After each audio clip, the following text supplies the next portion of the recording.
Leadership is proven under constraint. It's not proven when you're in front of a stage. You know, if most of you guys actually got what you wanted, it would destroy you. Paul didn't spend any time talking to Timothy about what leaders should look like physically. He didn't spend any time on what skills they should possess. He spent the entire time telling Timothy what character traits they should have.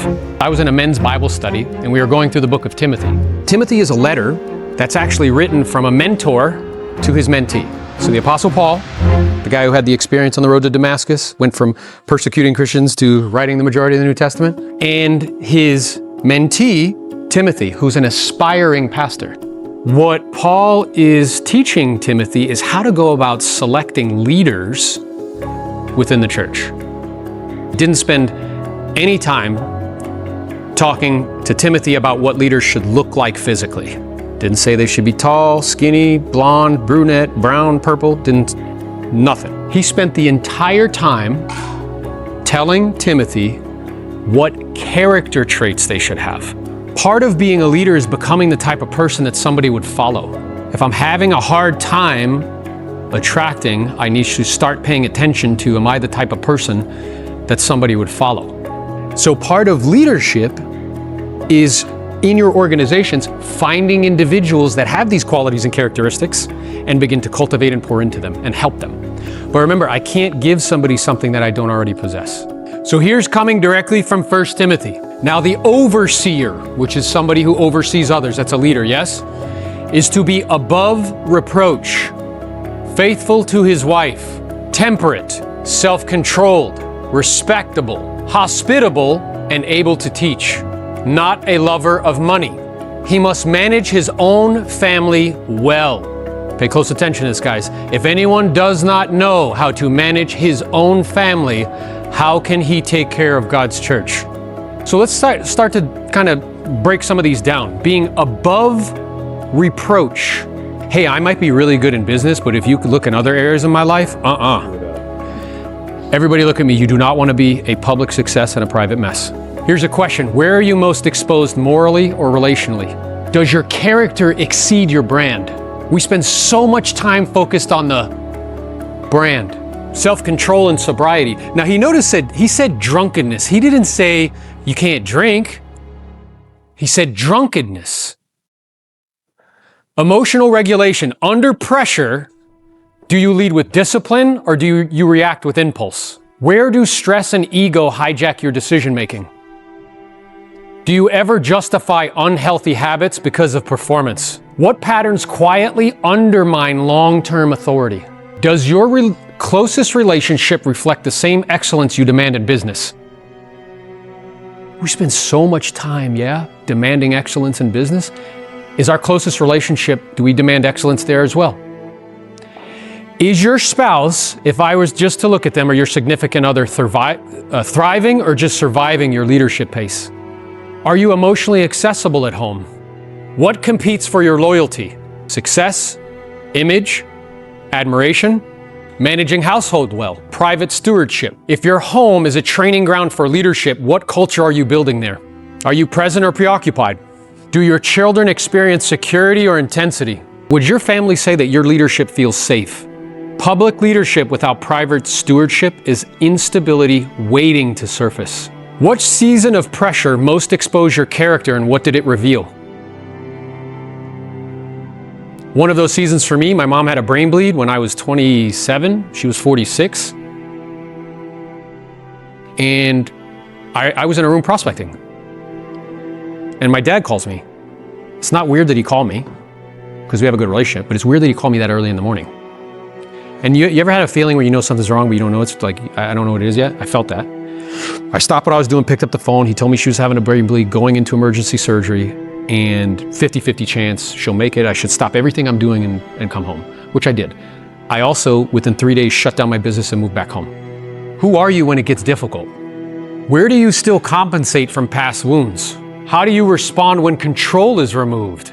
Leadership is proven under constraint. It's not proven when you're in front of a stage. It's not proven when you're on a platform. It's not proven when you're on a panel. It's not proven when somebody's interviewing on a podcast. One thing I realized, Aaron, like even in the past year is like whatever keeps coming up for me where I'm getting really frustrated or really triggered is the one thing that I have to work on. So like and now I can talk about it. Like I struggled with conflict. I didn't like to have difficult conversations.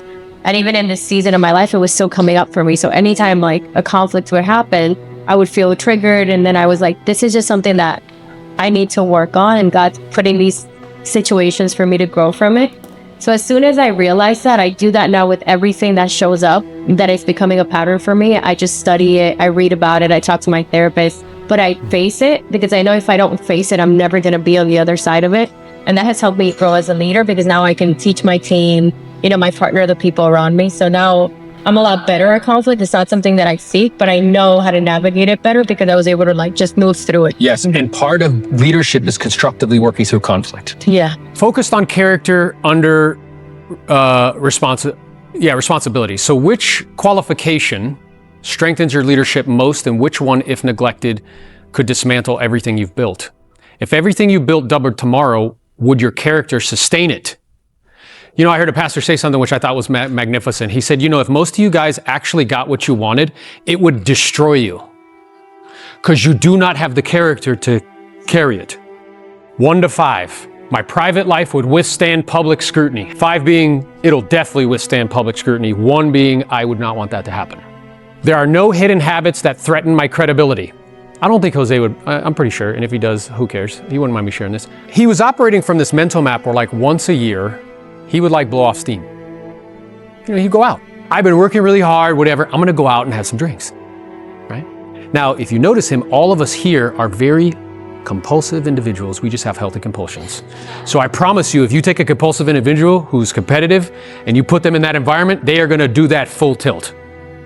So he found himself out way later than he should be, and he walks into a place, continuing the night, and one of our partners is in the room and loves him and says to him, you need to go home right now. Because, bro, you're the king of this area. Everybody knows you. And I love you so much, I need to protect you from all these people, because all these people, like, this is not where it needs to be. And then he told me what was going on, and it was wild, because I had just been in church, and we were talking about how, like Bathsheba, where David, he's starting to get soft, really. The guys are going out to war. He's like, I'm going to stay back. And while he's staying back, he can't sleep. He's walking around the roof, and he sees through the window Bathsheba, who's gorgeous, and she's taking a bath, and she's naked. And he says to his guy, who is that? And he says, that's my his best general's wife. That would be like him saying, hey, that's Mariela, Jose's wife. It should stop there, yes? Yes, 100%. What did David do? Go bring her to me. He's the king. Can she say no to the king? No, and she's like, please don't do this. He does it. And then David, he knows he didn't do something right? So her husband, who is the kind of best general, Bathsheba comes to him and says like, hey, I'm pregnant. He's like, oh, this is terrible. So the general comes back and David's like, hey, go be with him. Yeah, go sleep with him. So that way there's no way he could say that it's mine. But he's like his right-hand man. He sits like in front of the castle. I'm not leaving. There's more work to do. He's like, oh my God. So you know what David does to try to cover up his mistake? He sends him to the front lines where he knows he's going to die. So to satisfy his lust, he ended up killing somebody over that. But here's what I told this to Jose. Acorns turn into oak trees. Every story in this conversation points back to the same truth. Leadership isn't built in the spotlight. It's built in the quiet decisions nobody applauds, the habits you tolerate, the compromises you justify, the pressure you endure, and the character you choose to build long before success ever arrives. If everything you built doubled tomorrow, would your character sustain it? If most of you guys actually got what you wanted, it would destroy you because you do not have the character to carry it. Success doesn't create character, it reveals it. Before you ask for a bigger business, a bigger platform, or a bigger opportunity, ask yourself one question. Am I becoming the kind of person who can carry it?